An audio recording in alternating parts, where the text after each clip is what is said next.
My name is Nicole. I'm with Con Freaks and Geeks, and we're talking today with the cast of Voyage to the Stars, which is a podcast. So I want you guys to, if you would be willing to introduce yourself and then the name of the character you play. Start right My here. name is Steve Berg. I play Stu Merkel.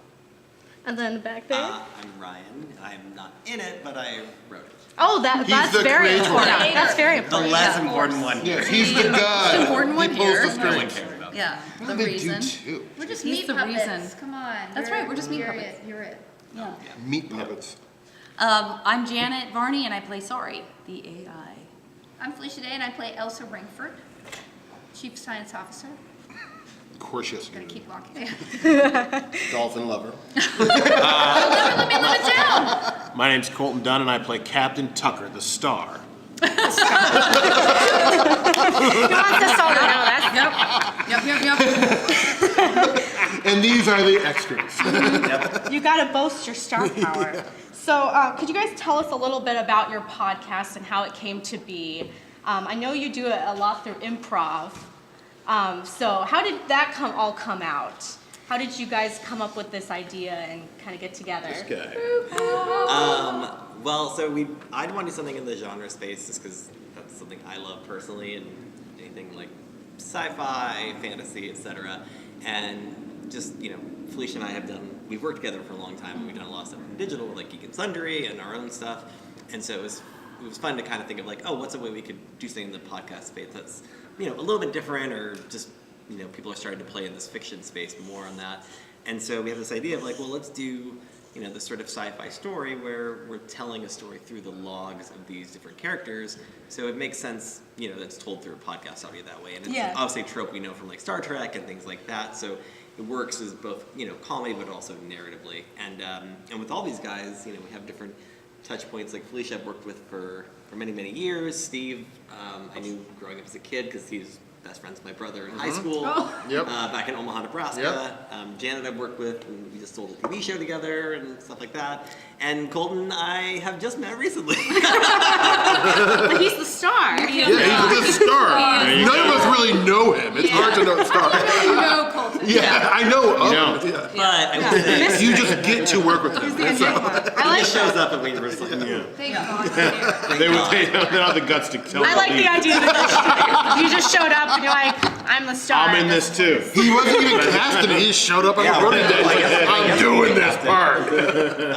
but we all have different degrees of connection to each other. That's awesome.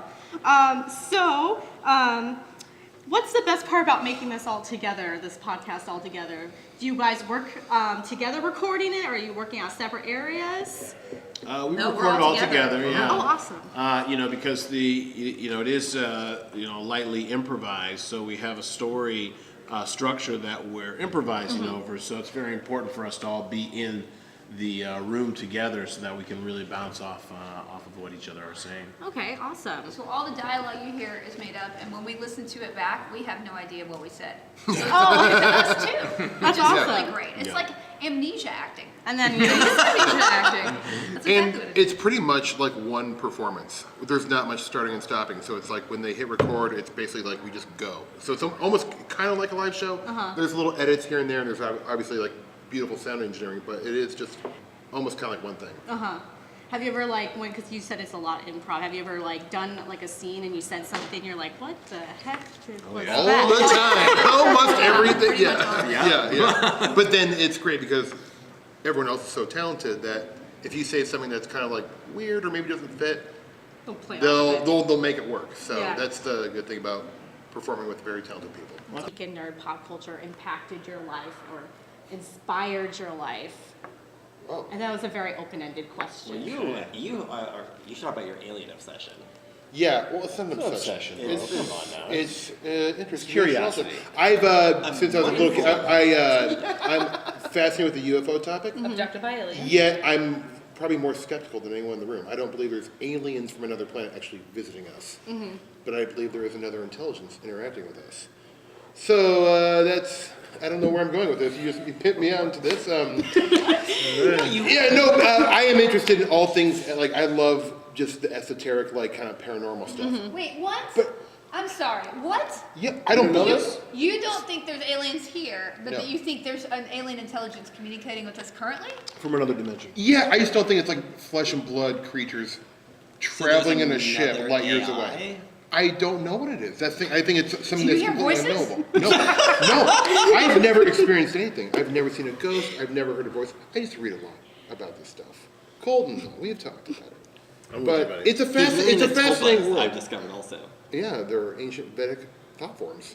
Doesn't everyone know about tulpas?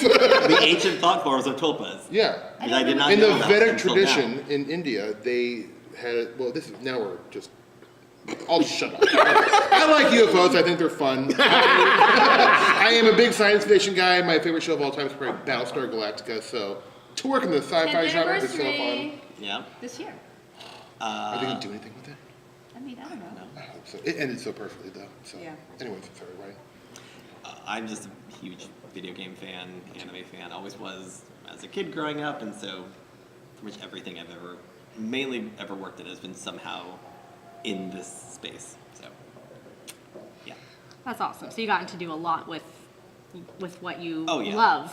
Oh, completely. I mean, it's funny when I talk to my dad now, and I joke, I'm like, he used to tell me he spent way too many times playing video games, and I'm like, Look at me you now. almost robbed me of a career. Way to go. Yeah. Well, I am a huge fan of a ton of stuff. Certainly, I have had, working on Legend of Korra totally changed my life and career in terms of like opening up sort of the con world and getting a chance to meet fans face to face, and all that kind of stuff was very new to me when I started that job, and it ended up being a huge part of my life because it is such an amazing experience getting to get that feedback and hear personal stories from people about how those things have helped them and affected them, and then as a fan you get to go to cons and then meet your heroes, so as long as it serves me ultimately in the end, it's great. The most honest. You gotta always self-serve yourself. I'm like the classic case of turning all my hobbies into my career, which I think people are starting to rebel against now. But I guess I'm the poster child of that. Absolutely. I love video games, I love sci-fi, and I was fortunate enough to join the Buffy universe when I first started acting, and like I never was like, this is what I want to do. So like everything I've ever made, like behind or in front of the camera, like somehow ties into that, because I really like the family, that feeling of community is really important to me and what I do, and that's what I like cultivating and being a part of. Awesome. Yeah, man, sci-fi's cool. Lasers are dope. Spaceships. Everybody likes that stuff. Keeping it real. You know what I'm saying? Laser. Absolutely. You know what I'm saying? It's hard not to know what you're saying. Very simple, So literal. very basic. Lasers, my dudes. Lasers. May I ask one more question? Sure. Oh. We have to, we're kind of behind a little bit. Are we? Yeah, one more question. Okay. So, Not too fast. to quote Charlie, a girl's got to get her collectibles. When you guys come to events, is there anything that you look out for or collect for fun that, Oh, I like to go get autographs and meet the people who were like super side characters in like 80s slasher movies. Nice. Or like I remember I one time saw Nan, the guy who played one of the three dudes from Superman 2 in the black suit. Oh, sure. The big Yeah, one. I yeah, saw him yeah. and I was like never Big more deal. starstruck than Yeah. seeing him. That's a big It deal. was incredible. So that is what I like. Yeah. Cool. I love artist alleys in general. It's really fun to see people who turn their passions into a way to earn a living. And I love the original movie Tron. So if anyone ever has Sure. any Yeah, yeah. I always buy dice. I like colored dice. I just like I'm a little magpie and I love different colored dice, even though I don't get to D&D as much as I used to. But I definitely always buy it. I know I have a lot I don't Yeah. ever use. Exactly. I like t-shirts. Lasers. You know what I'm saying? Sci-fi's cool. You know what I'm saying though? And who's Charlie you were quoting? That's my character in Supernatural. That was a test for you. I was going to I answer, knew but that, she beat me obviously. to it. The amount of times I've been exposed today has been It's okay. put my foot in my mouth. Well, thank you guys so Thank much you. for It was taking the fun. time out and letting me talk to you. Do we have time to take a quick picture with them? Sure, yeah.